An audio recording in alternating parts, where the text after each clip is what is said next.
Last year, he scored a hole-in-one in golf. 80 years ago, he was flying planes. Today, squadron leader Dalip Singh Majithia turned 100, India's oldest fighter pilot. We speak to him in the next few minutes in an exclusive interview, but this here is his story. On the 5th of August 1940, this man took off on his first training flight with two British instructors. He was 20 then. Today's squadron leader Dalip Singh Majithia is 100 not out. His is one of the most remarkable stories in Indian aviation. During the Second World War, he fought on the Burma front, flying the legendary Hawker Hurricane, the same plane he's posing in front of decades later. It's a lovely aircraft, and this Hurricane was very known as the Battle of Britain. She won the Battle of Britain, for that matter, and we had great respect for them. The wonderful engine, and I used to love flying the aircraft. And very tough, because you can hit a tree and come back. That's one of the things which I always say that. Squadron leader Majithia left the IAF shortly after independence. He fell in love and married Joan, an Australian, in February 47 at his family home in Gorakhpur, where the family has considerable land holdings and business interests. But the bug for flying never left him. The family went on to acquire two Beechcraft Bonanza aircraft. On the 23rd of April 1949, Majithia made history, the first landing ever in the Kathmandu Valley. I had a look at it before, and we had a good look, but there's no aid whatsoever on the ground. But my uncle had put a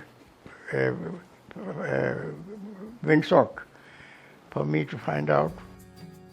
His passion for aviation continued for several decades. He made his last recorded flight on the 16th of January 1979. Fitness has been a part always of Majithia's life. Golf, a lasting passion. And I'm very thankful to God for letting me out. I play a lot of golf, and I'm single-handed, hole-in-one number of times. And my last hole-in-one was last year in Nainital, in the golf course.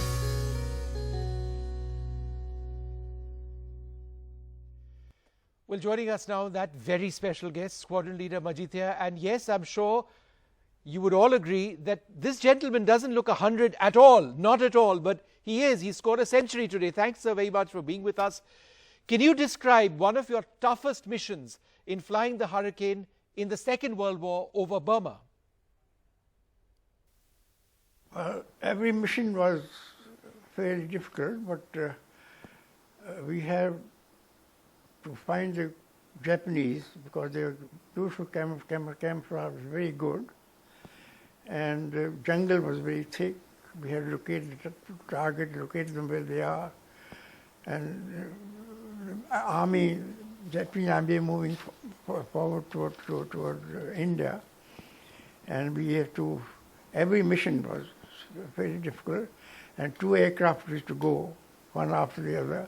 We were doing behind as a swing, and first aircraft was doing the survey, the whole thing, and then eventually keep on changing.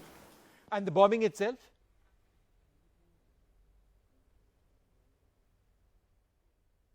Then eventually Army cooperation mainly meant, Army cooperation means they wanted bombing and strafing, and sometimes put these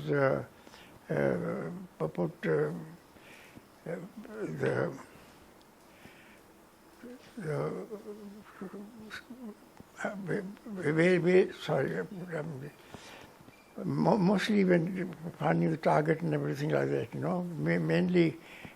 I'm sorry, I have to miss out all that. No problem, sir. No problem. Go ahead. Yes. I just said that. No problem. Yes, sir. So anyway, sometimes we do smoke screen put up so that our troops can move forward and all that. And the trips lasted about an hour, hour and a half sometimes, but keep on and then come back to the base. Sure. And so was there a tinge of regret when you left the Indian Air Force?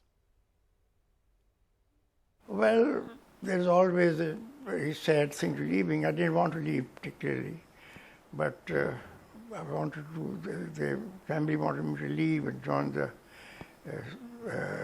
business and everything like that. But luckily, just before the end of the war, Americans sold all their aircraft, mostly in India, and my uncle bought these two L5s. When I left the Air Force, the two aircraft were there, and I took them out. We had no mechanic, so I had a motor mechanic looking after the garage. He and my uncle, who was senior, and he was there, and he used to come and check the magnetos and things like that. I had pictures of that also. And we got these two aircraft there, and I flew that aircraft all over the place. And luckily I had my pilot's license earlier, right. So I had no difficulty in getting into the whole thing. And do you still feel as you're part of the Air Force, an active part of the IAF? Well, in a way, I kept in touch with the Air Force a lot, and I still feel that I'm still in it. When I meet a lot of my officers, mostly my batch people are no longer there anymore. We used to have our meeting on 1st of August, every year for some time. Then now, of course, we don't meet. And hardly anybody left, I think, of my batch. Fourth batch. From Lahore. So you were also the first to land in Kathmandu, the Kathmandu Valley in Nepal. Tell us about that experience. Well, I went to Nepal by road, by walking in horse and everything before, and I had a good look at the whole thing. And uncle, my Singh Majithia, he was ambassador, and he was very keen that for me to meet the Prime Minister, because he was very keen to start getting grain from, he said, get grain from down below for Kathmandu. So I met him, and we had a long talk with him and everything like that. He was very keen, and I gave me to have a look around where the aircraft can be made. But I suggested that why not a human being? Let's fly as a passenger, for that matter. Then she left everything me to have to check up and more. And this present airfield where I landed, right? I had a look at before, and we had a good look, but there's no aid whatsoever on the ground. But my uncle had put a windsock, right, for me to find out where to land, I mean, for the wind and everything. But yes, I landed there. I made 2 attempts.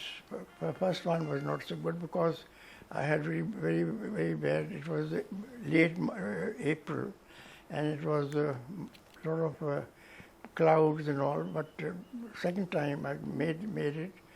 Second round circled over Kathmandu, and then uncle came and that was an absolutely historic landing, sir. There was nobody on the sure. ground. Absolutely fascinating. Absolutely fascinating there, sir. The present airfield right. also the same place. Absolutely fascinating, and thank you so much, and congratulations, and a very happy birthday to you, Squadron Leader Majithia, 100 years young. Thank you very much indeed for speaking to us.